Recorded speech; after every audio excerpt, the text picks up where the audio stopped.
In 1986, a farmer was digging his field in a remote village of China. Suddenly his shovel hit a hard object.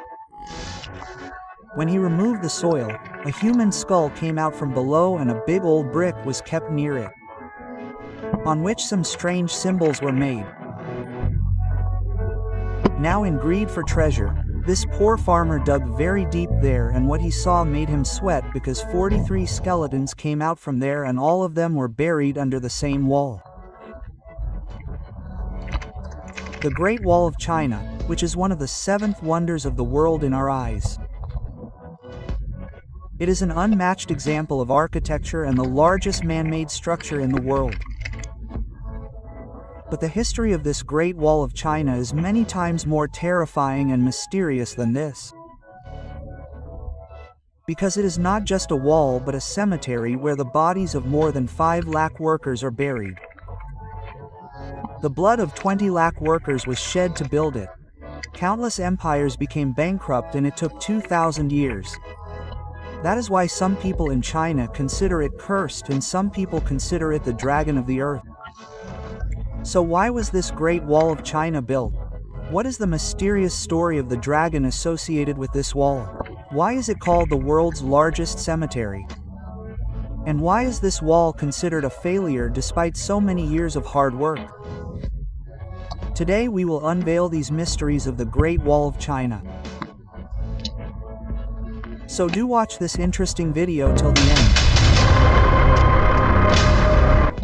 Friends, the construction of the Great Wall of China began at a time when there was neither cement nor machines nor modern technology. We are talking about 2,300 years ago. China was not united at that time, rather it was divided into many small states. During that time, people living in China's Shanghai province started farming. They used to irrigate their fields with the water of the Alo River, and Shanghai was considered the world's largest agricultural producer. At that time, China had empires like Mongolia, Manchuria, and Xinjiang. And the biggest problem was that Mongol invaders would repeatedly come from the north, loot and go away. Because of them, the farmers, traders, and common people there always lived in fear.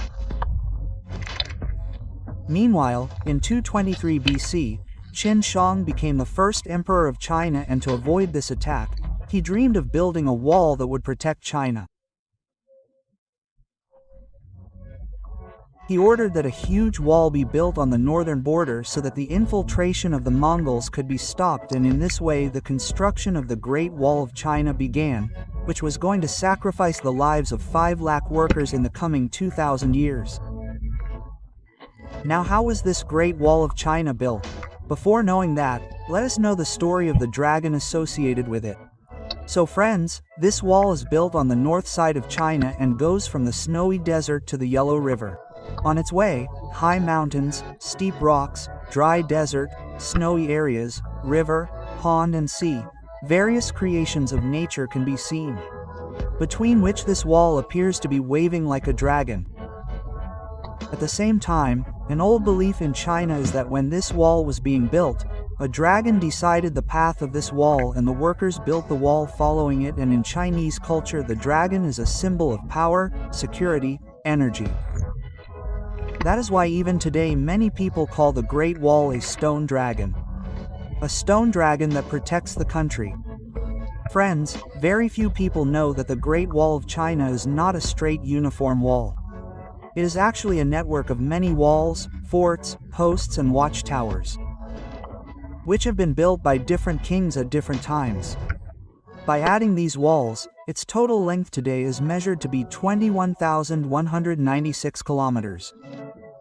Imagine if you travel on foot from Kashmir to Kanyakumari 3 times, even then you will not be able to reach the length of this wall.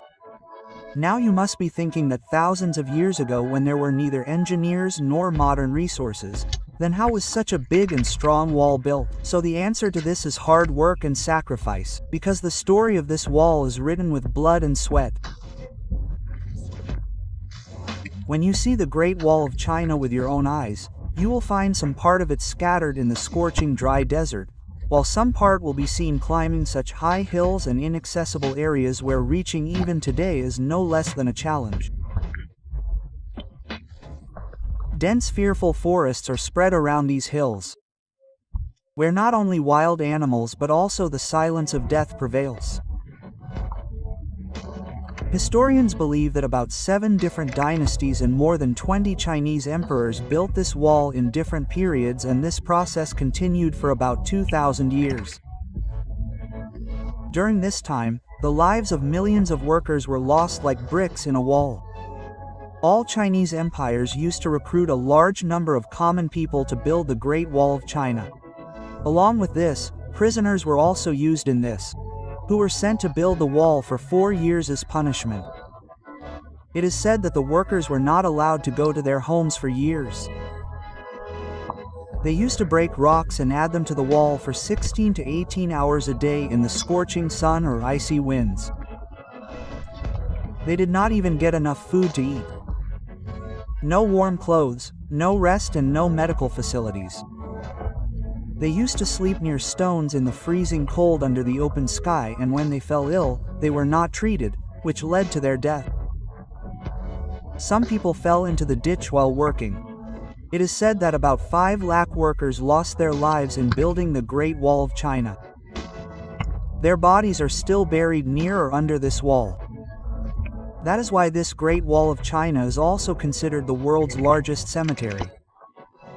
And some Chinese people even consider it cursed. Another reason for this is that during the construction of this wall, many kings of China and their empires had become bankrupt. They even poured the resources left after wars into it. They increased taxes on farmers. They forcibly picked up people from the villages and put them to work as laborers. The people did not have grains to eat, but the responsibility of lifting the bricks of the wall was on their shoulders. The truth hidden behind the grandeur of this wall is not just a story of stones and lime, but it is the tears in the eyes, wounds on the body, and the pain hidden in the heart which is recorded in the darkest page of Chinese history. Now the question arises that how was such a strong wall built thousands of years ago when cement was not even invented? So to build it, first the foundation was filled with big granite stones and the top layer was made of special bricks. These bricks were 4 times bigger than today's bricks. To make them strong, they were baked in the furnace for hours, and instead of cement, lime and rice water paste was used to join them together. Yes, the same rice which is the identity of China. It is its paste that has kept this wall together.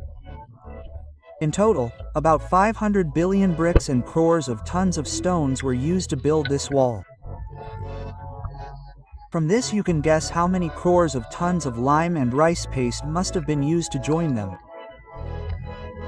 If you think that the Great Wall of China is just an ordinary wall, then it is not so at all. This wall is the result of a brilliant planning and tremendous architecture. Its average height is 23 feet. But at some places it is only 9 feet, and at some places it reaches 35 feet. Its width has been kept around 21 feet, so much so that 10 infantry soldiers or 5 horsemen can walk on it simultaneously.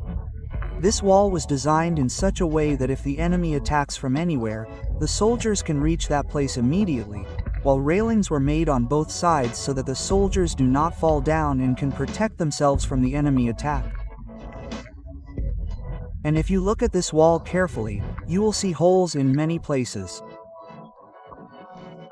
These were made so that the soldiers could shoot arrows at the enemies from these and throw shells from mortars, and the location of the enemy soldiers would not be known.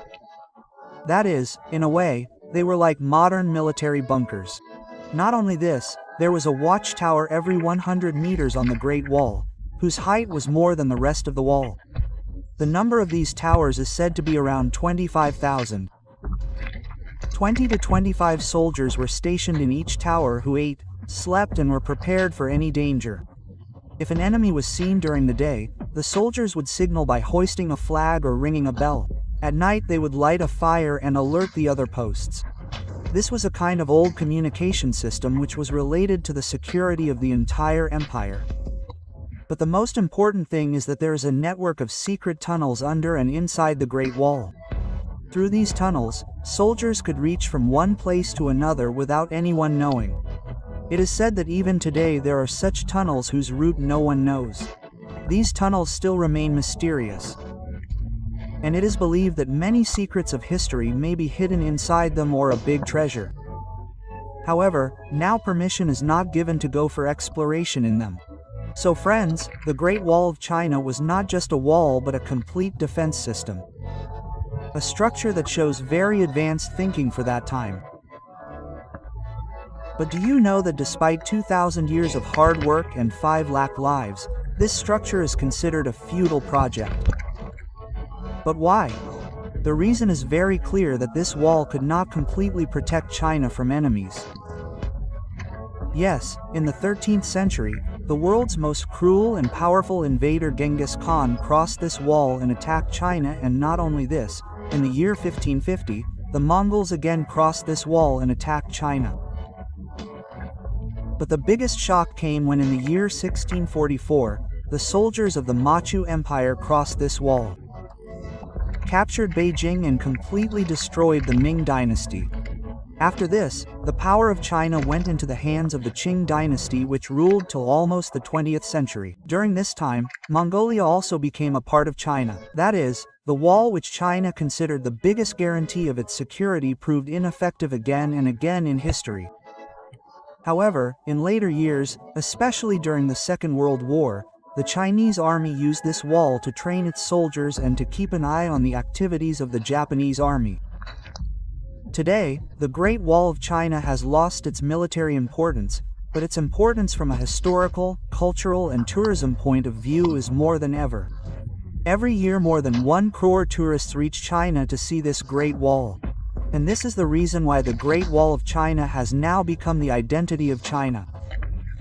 So friends, is the Great Wall of China really an unmatched example of history's architecture, or is it just a story of wealth squandered in the pride of power and the sacrifice of millions of workers? And will you go to see this Great Wall of China when you get a chance? Do tell us in the comments. If you like this presentation, then do like and share the video. We hope for 11,000 likes, and for such unheard and untold stories of history, subscribe to our channel and ring the bell nearby. Jai Hind, Van Mataram.